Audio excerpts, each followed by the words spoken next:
And it's still playing. There we go. I hit the wrong music. I have music with an actual voiceover that sounds awesome, and I hit the wrong one. That was pretty cool too, man. I liked it. So the guy that made that is Rocky Gray. He worked on like a couple of indies, like 1031 Part 2. He was also the drummer for Evanescence for a time.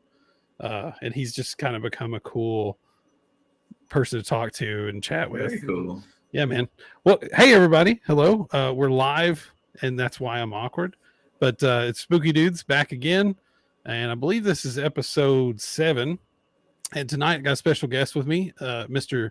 Joshua Millican. He is a writer, an author. He's got some books out now. I'm going to put the ticker up so we can see that scrolling across the screen. There you go.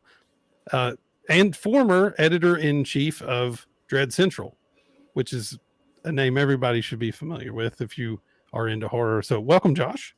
Hey, thanks for having me. I appreciate you inviting me to be on your platform and giving me the opportunity to talk about some spooky shit. Absolutely, man. That's what we do here. That's what we do. Awesome. Here. Well, first off, let's start with your beginnings. Okay, I'm 41, so my kind of origin into horror, I was always surrounded by video stores. My dad was real into Universal Monsters, stuff like that. So what is your horror origin story? What got you into this crazy genre we love? Sure. I'm also in my 40s, a little older than you even. So for me, it was the summer of 1986. That was when both Aliens and Cronenberg's The Fly came out. And that was it, just two really diverse subgenres, not your typical foray, in terms of it wasn't the classic Universal monsters. It wasn't the monsters of the time. It wasn't a Jason or a Freddy or a Michael Myers who really got me in there. It was Aliens and it was The Fly. It was horror, sci-fi, and body horror, and just realizing that horror was just such a vast, had such a vast spectrum within it, and that was just it. Growing up, horror was always my favorite section of the video store aisle. I'm an OG Fangoria owner. Back in the 80s when it was still stapled, and it was great. And then I went to college, and I didn't really keep up on horror movies, when I went to school. And then for a while after school, I just had other interests. But what really brought me back around to horror was Netflix. When it first, I had Netflix really back in the day when, I don't know if everyone even remembers, Netflix used to mail you DVDs. And you would watch the DVDs. But when Netflix first put up their streaming library, it was better than anything that came before it. And truthfully, looking back, it was kind of like a glory day, some glory days, because their selection of horror movies is nowhere near as vast and all-encompassing as it is now. I just recall, so much good stuff on Netflix, all the mainstream horror movies, all the artsy horror movies.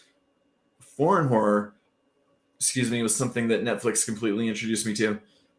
Specifically, the new French Extremity, Inside, because it was basically any movie that streamed was on Netflix. It was just so tremendous and so vast that I just became addicted all over again. And I would stay up late every single night watching movies. I'd watch at least one horror movie a day. I just couldn't get enough, and I started building my own physical DVD collection. And I just loved it. Origin story. There you go. Very cool. Yeah. I, for the younger people that are watching, because I feel like a lot of the people that end up watching the show are younger than me at this point. Right.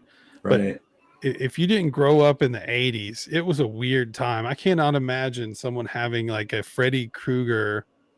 They were called like squirt balls or something. Do you remember those where it was Freddy Krueger's head and you would squeeze it and fill it up with water and it would spit water? I remember all those crazy things. Yeah. Why would you make that? Like it was a weird time. You know, we were just inundated with this stuff. But you know, I going back to Netflix, when you did actually get those physical discs, like I remember getting real into it was after The Ring came out. You know, The Ring scared the heck out of me, dude. Yeah. Like seeing that in the theater for the first time because I had no idea what J horror was all about, Right, and it's right. very different.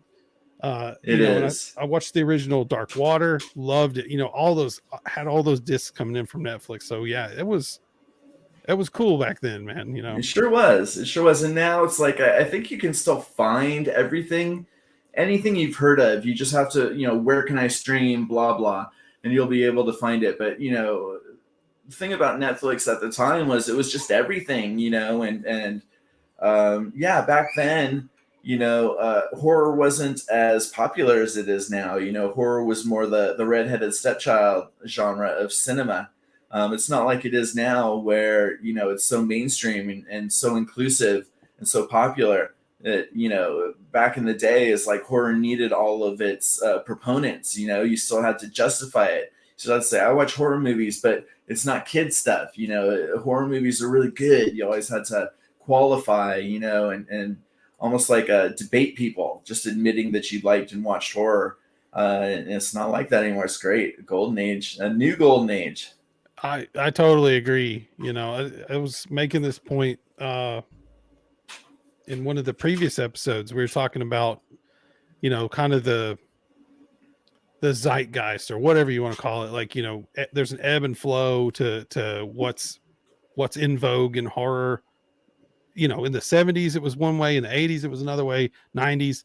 But at one point I thought horror had become too sanitized, but there's a whole bunch of stuff that's not getting pushed out in the theaters. It's not, it's not been part of a label like A24, which I love A24, but like some of this indie stuff is very grimy and grindhousey. You can find this stuff. It's like music, right? Like you just can't turn on the radio and hear your next favorite rap song or your next favorite death metal song. You're not going to hear those things. You've got to kind of dig for the gold. So Yeah. I totally agree. I think we're in a really cool time where there's just so much accessibility and the technology's there so anybody can make a movie, and that could be good or bad, right? Like it may not be it may not be a banger, but anybody can technically make a film at this point. Yeah, I mean the only bad part about it is the market gets kind of inundated, and then it becomes hard, like sifting through everything, trying to separate the wheat from the chaff and whatnot. That's one reason I really like Shudder, right? Yeah. Like, I mean, curation wise, I think Sam Zimmerman, I think is the guy's Mm-hmm. name, the main Mm-hmm. curator. One of the main dudes over there. Like, I mean, and they'll put anything on there from like mainstream to like, $10 budget, foreign subtitle, everything. And But it's it all meets a specific standard, though. That's what I like ab- about Shutter. You can absolutely. pretty much count on anything on Shutter being at least historically worthy of your time. So you don't have to worry that you're watching something that doesn't quite hold up to the rest. Everything on Shutter's worth checking out, in my opinion. And the films that the Shutter originals have all just been fantastic. Yeah, dude. And it may not be your cup of tea, right? Like it's all subjective, but you're right. It's gonna be there's gonna be something of interest, right? Like I don't always Absolutely. love the animated stuff, but that's just me. And I appreciate a swing for the fences, whether it lands with me or not. I Hmm. appreciate the effort. Yeah, absolutely. So okay, and you've been okay. So you worked for Dread Central for a few years, right? Hmm. I Um, uh, I became a contributor over there in 2016. I became the managing editor in 2018 and the editor in chief in 2019.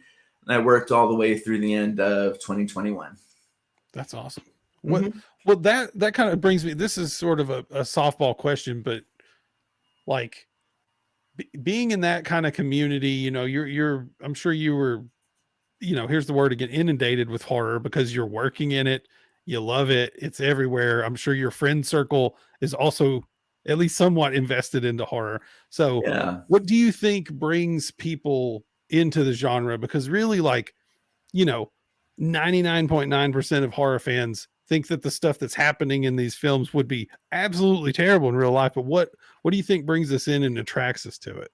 Well, one of my only mentors really worth mentioning in terms of horror journalism, Steve Barton. He described Dread Central as the island of misfit toys, and I think that described Dread Central and horror in general. Because you're right. When you go to horror conventions, some of the best people I've ever met in my life are at these horror conventions, and you wouldn't think it. If you're an outsider. I have a friend who I started bringing to these horror conventions. And at first he didn't want to go. He was like, yeah, I'm kind of sensitive to blood and violence. It's like that. And I'm like, no, that's not the experience when you go to one of these horror conventions, the cosplay and the tables and, the energy. So I really kind of won him over, kind of like what we were talking about before. Horror has become such a multifaceted genre that I almost think that everyone likes horror, whether they know it or not. You just need to find your corner of the horror spectrum. Saying I don't like horror movies is like saying, I don't like food or something. It's like Right. you don't like what you just ate and it tasted bad, but let's find something that is your taste, and it'll also be horror and you'll like it. So, Yeah, I think you're right. I think it's no longer kind of the dirty secret thing, right? Like, right. you know, But you can still find plenty of that too if you just want the irreverence, and the grindhouse. And modern grindhouse is just fantastic.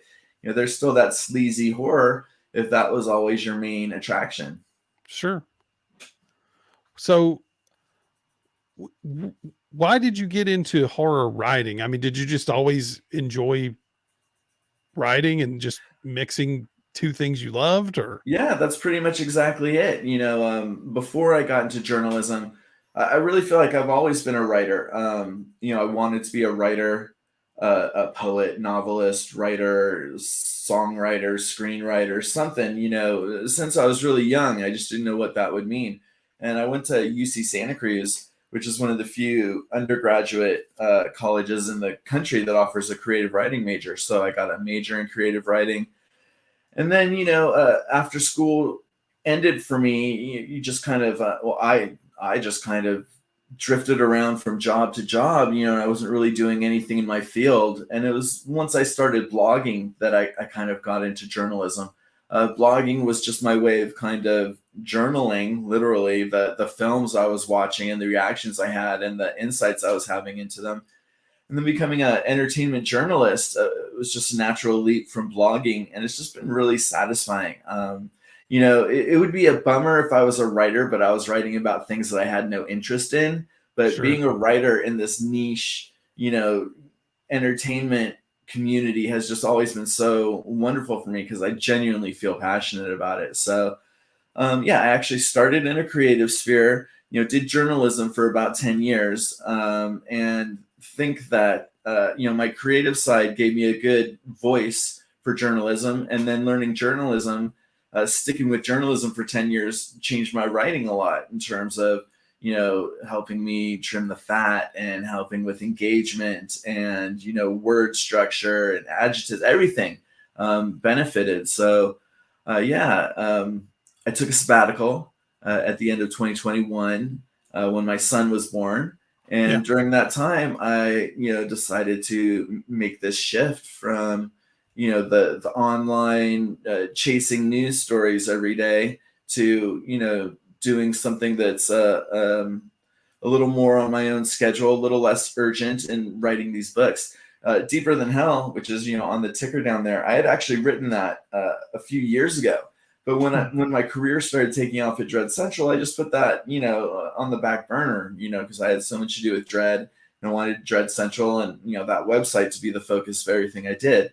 So, when I had some more time, when I wasn't on Dread Central every day anymore, dusted this book off and got it published. And that's really led to a lot of other things. Got published through Encyclopocalypse, who we were talking about, I think, before we pressed the record button, just a really wonderful publisher to work with. And they published Deeper Than Hell, and we immediately started working on the Dreadful Years, which was my collection of interviews from the time I worked at Dread Central, not just editor in chief, but from the moment I started contributing there in 2016, or excuse me, 2018. I think was my first interview. So they're really excited to release that and help me with that. And it's just been wonderful. Got a paperback version of it right here for those of you who maybe haven't seen it yet. It's 500 pages, Oh, wow. of interviews. It's also got an image gallery and an index. So, just lots of really great stuff in there. You could just cruise the index and see all the films and people we're talking about, decide what you want to see. So it's just been awesome. And then, like I mentioned, I have another book coming out this summer, which is a sequel to Deeper Than Hell, and then I have a novelization coming out in fall, I think. That's a novelization of a famous cult film from the 1980s. Is it already up on the website? I mean, I don't know why I'm being vague about it. I'll tell you, it's Forbidden Zone. It's not a horror movie, but it's it's an obscure cult film. Forbidden Zone was written and directed by Richard Elfman, who is Danny Elfman's big brother, founder of the Mystic Knights of the Oingo Boingo. Came out in the early 80s, and just a really strange film that people didn't know what to make of. And when it got re-released on DVD in the early 2000s, just it became a cult film with a huge following. And I'm lucky enough to call Richard a friend of mine. And so I helped, broker a deal with Encyclopocalypse, where he's actually going to have a novella published by Encyclopocalypse later this year. And, it just became a really fruitful, creative, working friendship relationship. And we decided to work on the novelization of Forbidden Zone, which is the most famous film. So I'm really excited to see that come out as well. Just got all these things coming out. Yeah, I was gonna say, it doesn't sound like you're that, you've shirked your responsibilities too much. Sounds like you got a lot going on, man. I do. And I had a very productive year last year. In addition to raising my son, helping raise my son, and being home all the time, I did spend a lot of time in the work shed right here, or writing thousands of words every single day, and going back and editing and adding, and it was wild. It was crazy. But 2022 was a great year. 2023, I've got these 3 projects coming out, and I've actually already got a project lined up for 2024. So things are going good.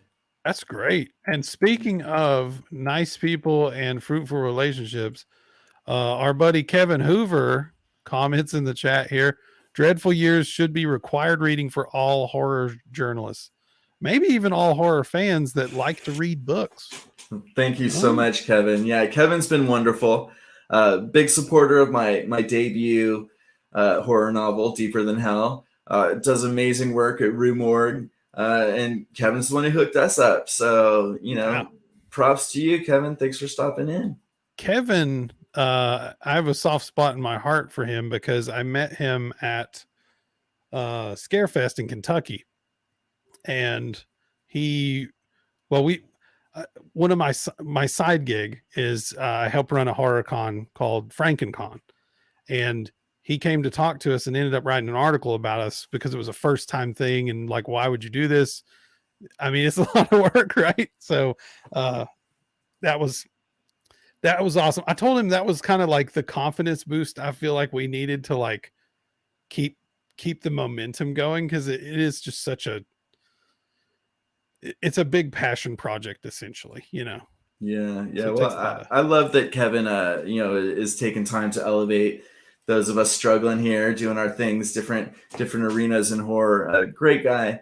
It's something I enjoyed doing as editor-in-chief of Dread Central too. I was so stoked when passionate filmmakers, writers, or artists would approach me with something they'd done in the horror sphere that just really blew my mind, and then being able to offer them a platform, offer them connections. In addition to working as editor-in-chief in Dread Central, I was also on the acquisition committee for the horror label Dread, which is the horror distribution arm of Epic Pictures, which is Dread Central's corporate owner. I got to look at a lot of films and champion a few of them into actually being released. So, excuse me, that was always something I really loved too, you know?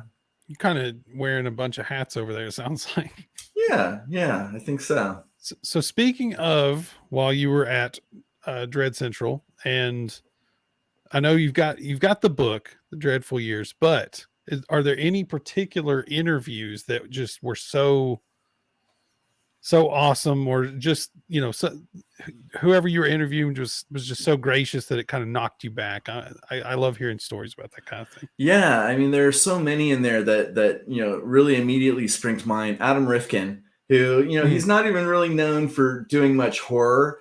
He did like this horror comedy called Director's Cut in the late 2010s, and that was released through Dread. So I knew him from there, and I interviewed him there. But Adam is just a really open guy, and we ended up talking about when his first film was called The Dark Backward, and it's this really dark, not quite horror, but a cult film, and Bill Paxton was in it. So we started talking about Bill Paxton, who had just passed away, maybe a couple months before Adam and I did our interview. And he told me about the last time he and Bill met for like lunch, and it had been just a few days, maybe a week before his surgery. Oh And wow. Bill told Adam that he had a bad feeling about it. And it just like hearing that and just knowing what ended up happening is just really, really heart wrenching, and Mhm. for Adam to have shared that with me, I just really appreciated it. I'm huge fans of and friends of Jen and Sylvia Saska, Mm. who Yeah, I've been they're following great. their career since I was doing, blogging and things like that. Before Dread Central, I worked at a bunch of, smaller horror sites. Every time I'd write an article about them, I wouldn't even have to forward it to them or anything. Excuse me, they would always just send me a thank you. They see the press you write about them. Excuse me again, and they'll send you a thank you. And I just always thought that was awesome. And I've had a chance to meet them in person a few times, and I just love them to death. So I have a really great interview in there with them about Rabid, which came out at the Yeah. end of 2019. Vastly underrated film, but of course, they're also known for American Mary, which is just so fantastic. Dead Love Hooker that in the one. Trunk, which was their first one, is just such a scrappy, irreverent indie. I love everything they do. So not only did I interview them and enjoy it, interviewed a lot of the people involved in Rabid, which I think more people should check out if they can. I loved interviewing Crispin Glover because Oh wow, yeah. he's got a wild reputation, Yeah. of kind of like being a nut in real life, because Right. of that stuff he did in the 80s on the David Letterman show and things like that. And everyone was like, is he real or what? Is he really crazy? But talking to him though, I mean, not only is he 100% purely just a wonderful, talented, sensitive artist, just really respectful and eloquent. Clearly that stuff in the 80s was a joke because he's a very intelligent, a sensitive artist. And I just really loved connecting with him. And, as wild as it is, I mean, it would have been fun to have like a crazy Crispin Glover interview, but at the same time, just finding out that he's such a cool guy Yeah. was almost even better. Oh, So that was a really good one. And, I'm sure I'm forgetting people as I'm saying this. Just everyone I interviewed was really just a pleasure. so there's never a bad one. You don't have to. Yeah, we don't have to throw shade or anything. There's one that was kind of weird. I'll let folks find that a Okay. little fun one where I kind of throw a tiny bit of shade. I won't say who on air. This is a little embarrassing, but I went to this guy and I'm like, hey, can I interview you for Dread Central? And he's kind of like, yeah, what's in it for me? And I was kind of like, oh, you don't realize how this goes because Dread Central is like one of the best horror sites in the world, and you should be lucky and happy to be interviewed on Dread Central. And I don't think people ask for money for giving interviews that promote their films. So that's funny that you would ask. But anyway, Okay. Yeah. Okay. We got to get the read book. the book to Everybody, find out who that is. get the book. The Dreadful Years. Who wanted money to be interviewed or I something? Who said what's in it for me about I being interviewed on Dread Central? Find out. in the book. I've seen, like I've podcasted for a while. Y'all need that book right there. It's with look at the ticker. It's got the address in it. Go get it. Get it. I've done podcasting for years and video or audio only, or whatever, different forms. And I've seen people interview, different levels of celebrity, right? And I've heard of people, like I have a friend and he interviewed a guy from a very old movie. I only know he was in this one film, and the guy charged him like $200 to interview him. And I was like so Wow. confused. I was like, you're a fan. You're a fan enough to carry the flag of this old movie that like nobody's even heard of, and that dude's charging you. And I was kind of blown away. I get it. I get why celebrities charge for autographs at cons. I understand that. Things like that. But I'm like, just to talk, like, come on, man. Yeah. I think you got it backwards, man. He should have been paying the, interviewer for, that's what you do if you're paying for, a marketing company to get your publicity. True. It's like then you're on a podcast, you're getting all this publicity, and then you want money for it. I don't get it. True. Clowns, man. I don't. Spooky News doesn't pay for interviews. let it go on record. Okay, so with the writing in mind, I wondered if there was any. I've written a little bit. I would not consider myself a writer. I can put sentences together and make it understandable. But do you have any advice for somebody who's out there that's just like beating their head against the wall and they're like, I know I need to be a writer. This is what I want to do, but how do you get started? What do they need to be focused on? I mean, getting started is one of the hardest parts, and you just got to write every day, and I know Right. people don't like that answer. They like to think that you study or you figure something out, and then all of a sudden writing's easy. Writing's never easy, and you have to do it every day. But for the beginners, in fiction, for example, I would say, start by writing similar to the writers you love, and just go from there. And there's nothing wrong with that. I'm not saying plagiarize. I'm not saying if you love Stephen King, then write a book about a clown who lives in the sewers. No. I'm just saying if you like Stephen King, then write something that you feel is reminiscent of Stephen King, that's like in his world, that's in that style, and then make it your own, and then go from there, and your own voice will follow. So, I don't think there's anything wrong with imitating, with wearing your influences right on your sleeve. I did that with Deeper Than Hell. And I think it'll be obvious to anyone who reads Deeper Than Hell that I'm a huge Clive Barker fan, because I say as much. I leave all the clues, and no one's going to be surprised that, everyone's going to read it and know, oh yeah, this guy loves Clive Barker. He loves Hellraiser. He read the books. He, saw the movies. So I don't think there's anything wrong with that. Journalism's great for, like I said, learning to self-edit. With journalism, and telling a story, you have to have, that hook sentence, but every sentence should be a hook. When you've got something written, and, people have a choice of how much news they're going to consume and what site they want to go to, you can't give them an excuse to leave. So every sentence has to be a good sentence that leads into the next sentence, that leads to the, related to link, and they want to check that out.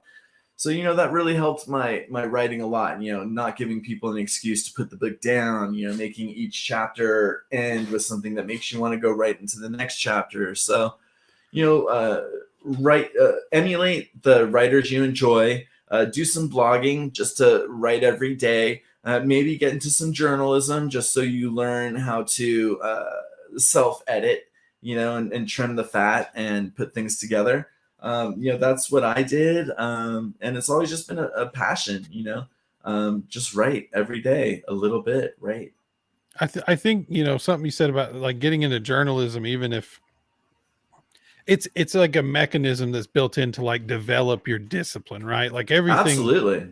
like you said, write every day. Even if you write 2,000 words that end up just being recycled or thrown in the trash can, it's still exercising that muscle, right? Exercise. I often use the metaphor of exercise. You can run a marathon and do great, but then if you don't train for a year, you're not going to do as well on a second marathon. It's not something you can just pick up again.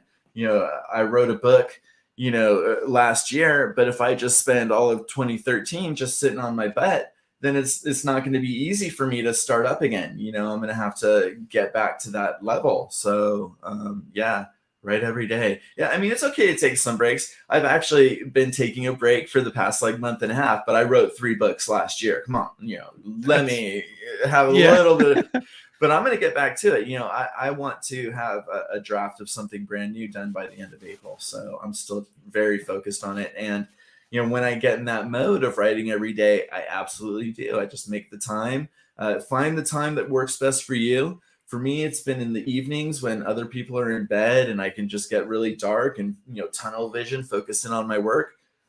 It's always been great for me. And eventually, you know, people talk, again, to use the exercise metaphor, people talk about the runner's high. You know, you run enough where it actually feels good when you run. It doesn't feel like a chore. It's not difficult. You kind of get the writer's high too, where, you know, it feels good to just sit down and turn on the words and here they come and you're jogging, you're running, you know, and it feels great. Right.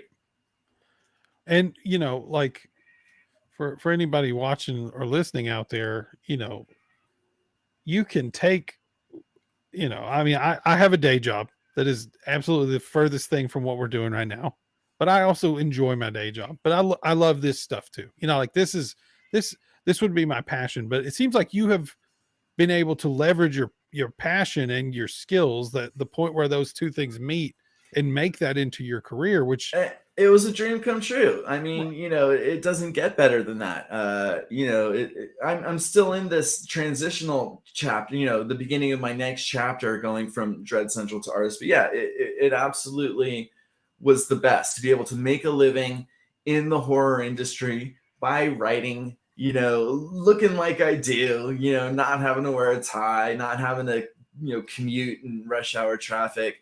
It's just been such a blessing, you know. I'm so glad to have this book out and just have a record of, you know, what was, you know, career wise, such a high point. And, you know, everything right now is kind of new. You know, I'm a new guy in the terms of, you know, book horror and book Twitter and things like that. You know, I'm still kind of like finding where I fit in and, you know, who are my new tribe mates and things like that. So it's interesting, you know, and it's not to say that I should be clear. I think I probably will be getting back into the horror journalism, and kind of have like a dual career in that sense. You know, we'll see. You know, neither one of those is like a guaranteed money making career in and of itself. Journalism and writing, you know, they're both excuse me, they're both tough fields. So sure. sometimes you need to have that day job and do more than just one thing just to eke out, you know, an existence. Yeah, and I think, you know, part of, you know, from an outsider's perspective, I mean, I feel I'm part of the horror community, but I'm not a writer. I'm not a journalist. Unless you call podcasting journalism, I I think don't know. so. Sure. Yeah, absolutely. So I would say, you know, if you're doing both of those things, you're doing I mean, not that journalism isn't creative, but definitely you crafting your own world in a book, I think, is a different level of creativity than you covering a story on something. But I think that those two things can kind of feed into one another, and especially the journalism can kind of help. Creators are always trying to figure out what's the next thing, right? I mean, they're pumping out whatever's in their brain and their soul and their spirit, but if you can latch onto whatever's the next thing, like Terrifier, for example, okay, just this weird clown movie comes out of nowhere. We all watch it. We see the wishboning and stuff, and then all of a sudden, Terrifier 2 comes out and is making $8 bajillion in the movie theater, and now all of a sudden, people were like, you know, give me 50 more gallons of blood over here, just because Right. people like that. Like, no one ever didn't like it, or none of the horror people ever didn't like it. It's just now some of their normal friends, their normie friends, showed up at the theater, and now you're like, where's the money? You know. Yeah. Yeah. No, So that I film, a wonderful success story for that film, that yeah. franchise. Oh yeah. I just got back from a con in Atlanta, and there were 21 Terrifier or Terrifier 2 guests at the con. Like, between those two Nice. movies, 21 guests. I was like, I'm just adding them up in my head because the horror con gig, I'm like, I couldn't afford any of this. Like, there's no Right. way, you know. Okay. Well, let's see. So we talked about your origins. Okay, The Fly and Aliens. Okay, there's a commonality there, right? It's a bit of a creature feature thing going Yeah, on and a sci-fi yeah. I twist. guess they're both on the sci-fi and they're both, involving these like strange, ugly insectile creatures, but at the same time, they're so different in terms of their tone. Yeah, oh yeah. Aliens is this, popcorn, uh, action-packed, like you're on a roller coaster. The Fly feels like you're trapped in a basement. It's like so creepy. I just couldn't enjoy my popcorn. Couldn't it was just so Very it different made me so experience. nervous. Yeah, Cronenberg's a bit goopy, a bit he can turn you off of your snack pretty quick. you sure can. So so if you had to pick your favorite subgenre of horror, what would it be? And this is weird. I'm a huge fan of supernatural horror. I Hmm. love a good haunted house horror movie, and part of what makes that weird is I don't believe in ghosts. I mean, I Yeah. believe in science, and I believe what you can prove. And maybe there is a spirit energy that can register on certain technological devices, that can be detected. Sure, I believe that. Not quite the same as believing in ghosts. But I tell you, you show me a good horror movie with ghosts, and that'll just put me right on edge. I think it's because I really want to be convinced. Right. And also, as much as I can sit here and be like, I don't believe in ghosts. Ghosts don't scare me. If you put me out in the middle of nowhere and you wanted me to spend the night in a rural farmhouse without any electricity, I'd lose my shit. And not because I'd be afraid of a slasher either. I would just be afraid to it's just that stuff is terrifying. So I love Supernatural. The Conjuring Yeah. films were great. Oh, but one of my favorites, I guess I do have a soft spot because now that I'm thinking about this, it kind of fits in with Aliens and The Fly in terms of horror that also has a science fiction element. One film that to me is almost a perfect film is The Mist. I Oh just love man. that film so Yeah. much. Even that ending that just leaves you destroyed. Oh Um, dude. I never get sick of that movie. I've watched it maybe 10 times. It never seems to drag. I just love It's that movie to death. that ending is brutal, dude. Yes, I brave, really brave. It is brave. I was watching that with my dad and a couple of friends at my parents' house back when it came out, and I'm just like laying on the couch watching it, and that ending happened. I just got up, didn't say a word to anybody, left the room, went down to my room, went to sleep. I was like, I can't. This is too bleak for me, man. Yeah, yeah, It's brutal. it was really brutal. What is a subgenre you're not a fan of? I mean, the rape revenge, not that look, I see now how it was kind of like an exploitation subgenre in the 70s, and it really became something else in the 2000s when women became the main producers of rape revenge. The film Revenge, the great one on Yeah. Shudder, is a perfect example.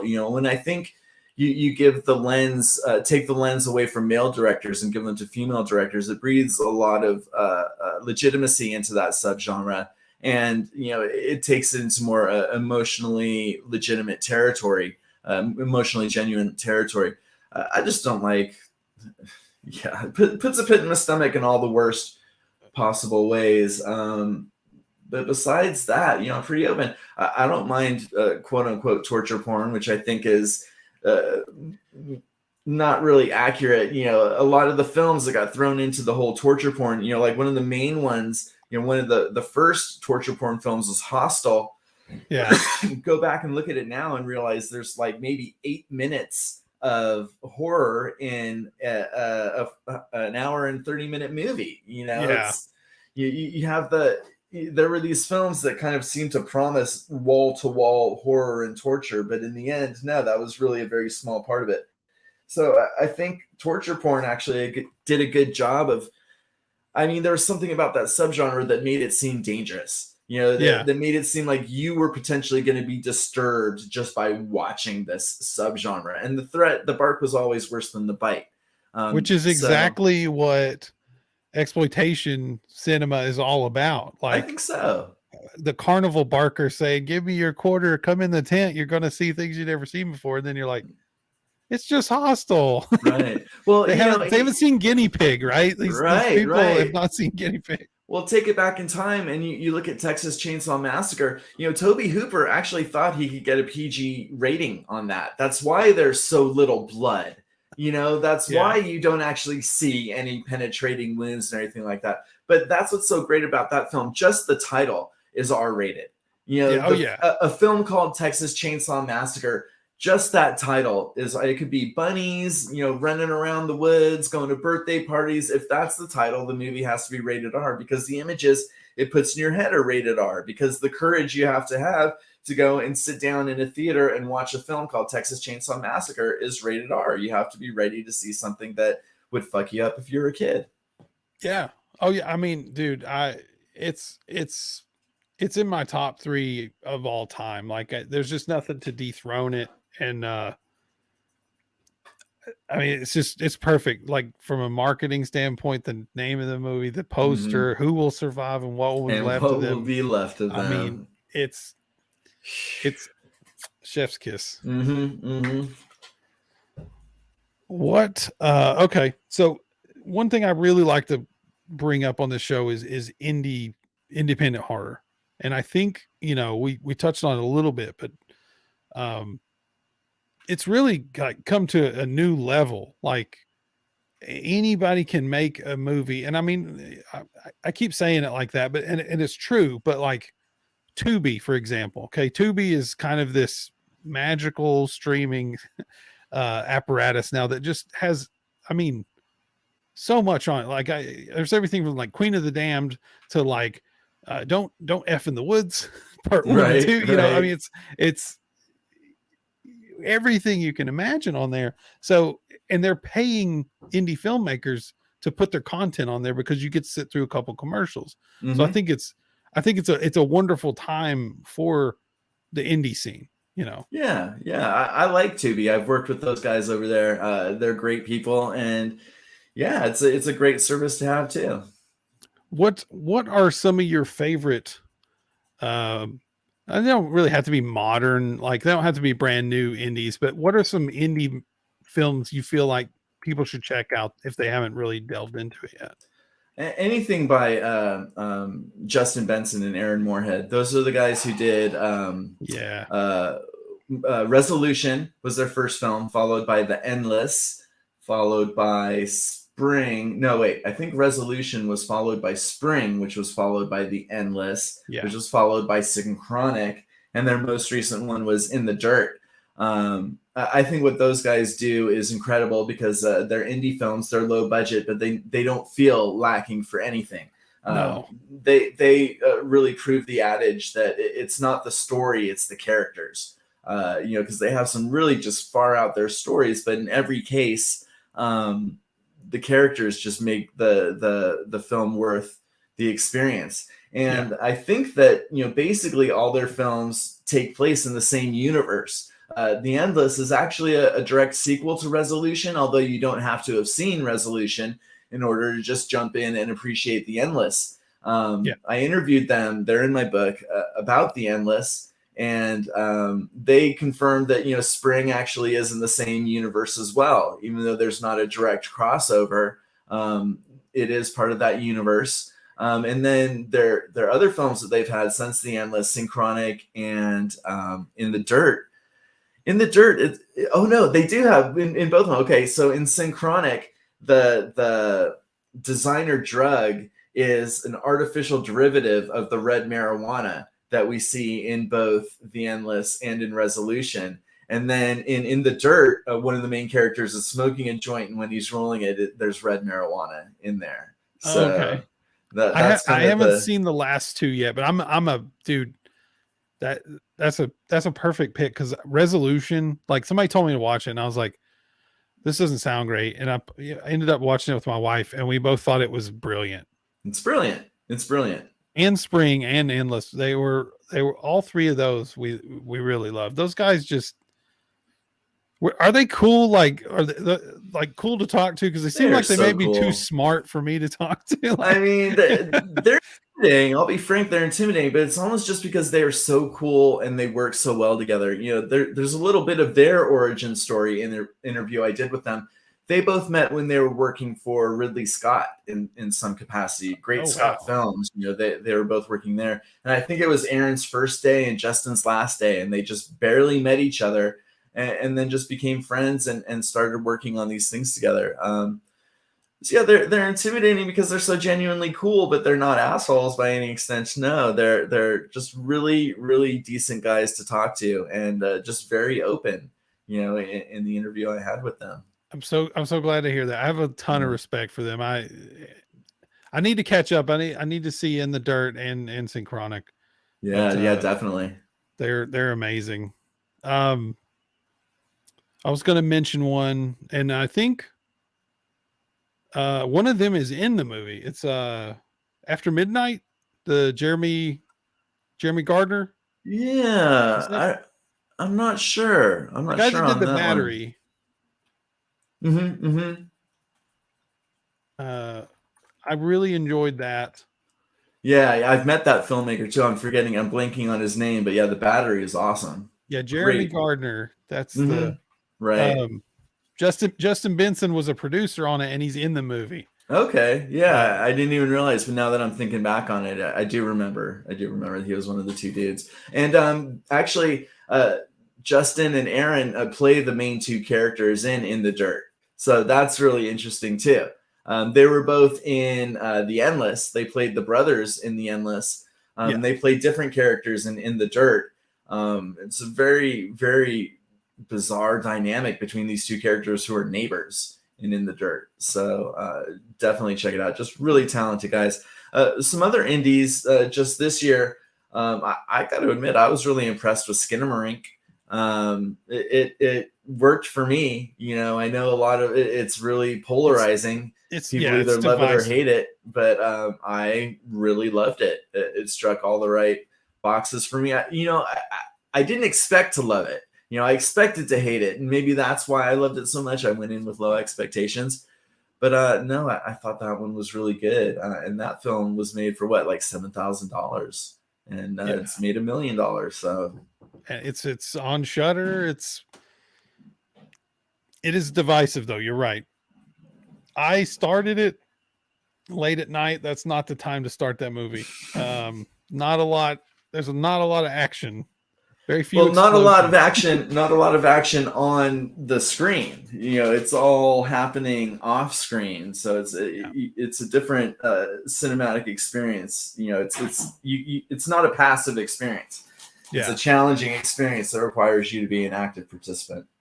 I think I want to try watching it with like the surround sound really cranked up, dark room. But when I have energy, not Right. not after a long day of work. Yeah. I started it. I was like, I hear whispering and stuff. My wife's like, "What is going on with this movie?" Because she's falling asleep. She's like, "What is going Right. on with this movie?"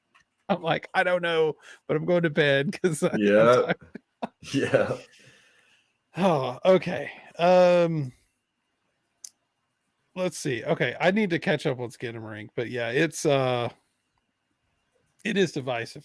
I appreciate, like I said earlier, though. I'm a big fan of when anybody does something not necessarily unique for the sake of uniqueness, but like if you have this kind of vision in your head, follow it through, see how it goes. It may not always be a winner, but Right.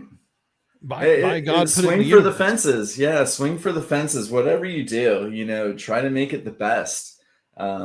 And you know, Skinamarink was definitely a swing for the fences, and in my opinion, it connected. So, but yeah, I love indie horror. I'm always, you know, looking for the next great indie horror film. Even more so, I think, than I look forward to big budget mainstream releases.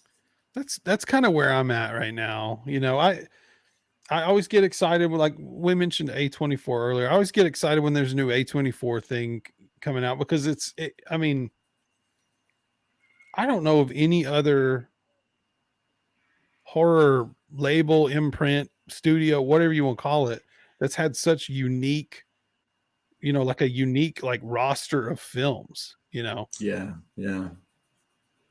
everything from what was the Killing of a Sacred Deer. Oh, yeah. Yeah, That was a weird flick. yeah, that's a heart wrencher right there. To the Witch. Mm-hmm. I mean, Hereditary. yeah, which I love. I did too, man. It's great. I mean, but again, it's like there's always some that I guess that's the one thing about A24. Everything has like some sort of like heart to it, Absolutely. Even X, which is maybe the weirdest of the A24 movies because it seems like the most sort of mainstreamy Mm-hmm. kind of horror of it. But X is wonderful, man. It was great. Yeah. So Ty West is fantastic. He is. I have come around to really liking him. Like I didn't know how to take the Innkeepers the first time I saw it. I was sort of like, I don't know if I like any of the people in this movie. They're just Even before that, he did Cabin Fever Part 2, which was just awful. And I was ready to think, oh, fuck this Ty West guy. I was like, fuck him. He did Cabin Fever too? Oh my gosh. That was his first film as a director. And Eli Roth picked him specifically, which is almost like thank you and fuck you. You know what? Have you ever interviewed either of those two guys? I've met Eli Roth, but I haven't interviewed him, and I haven't interviewed Ty West either. I'd love to, though, especially with the success of X and Pearl and Maxine coming out sometime this year. So I listen to a lot of podcasts. I think that's just one thing that happens when you do podcasting is like you just stop listening to music and just go listen to podcasts all the time. But you could not pick two human beings that exist in the same sphere that have different energy levels when they're talking. Like Eli Roth is like, way up. Him listening to him talk to Quentin Tarantino is almost a guaranteed panic attack. Right. Like they are just so ramped up to 11. And then Ty West really doesn't seem like has a lot of emotion. I know he does, but when he talks, he's very methodical and you can, listening to them in like close proximity to one another is fascinating because of how different it is. Yeah, I bet. All right. Well, we are coming close to the end here, but let's drop a couple more plugs here. Sure. You guys, if you haven't seen in the ticker, we've got Josh's book. One of them is Deeper Than Hell. The other one, The Dreadful Years, which is the one I need to there it is. Yeah, this is the one that just came out last week. So it's nonfiction. Week. Yeah. Oh my God. Okay. So it's brand new. Okay. It's brand new. Deeper Than Hell is a little bit older, 6 or 7 months now. That's a fictional world. If you're a fan of Clive Barker, like I mentioned before, I think you'll like Deeper Than Hell. It's got a lot of body horror, got a lot of drug horror, psychedelic horror. So, I hope you'll check it out. And yeah, just follow me on Twitter. I think I've been in the ticker down there. Yeah, the ticker got really long. It's check out the sponsor too, Spooky Dudes 10 on fright-rags.com. Go get your stuff, guys. There you go. But listen, I want to thank you for having me on your show. I really appreciate what you do. The conversations you're putting out there, and for letting me sit on your platform and talk about my life and my books. I really appreciate it. Oh, Josh, my pleasure, man. I'm glad to have you on. Be happy to have you on in the future. Yeah. After my next couple books are out, we'll come on and I'll come back on. We'll talk about a whole new slew of shit. We'll do it, man. That sounds great. Everybody check out Joshua Millican. There's the links there in the ticker at Josh_Millican on Twitter. Yes. He's on Instagram too, but I don't think he posts on there as much as Twitter. Fuck you. Jesus Christ. I'm trying to be mysterious, okay? I'm not trying to give away every moment of my life, every aspect of my personality. There you go, guys. You gotta pay for that stuff. It's not free. Yeah, okay. Yeah. Get to know me on Twitter. We'll do it there. There we go. All right. Thanks again, Josh, and stay spooky, my dudes.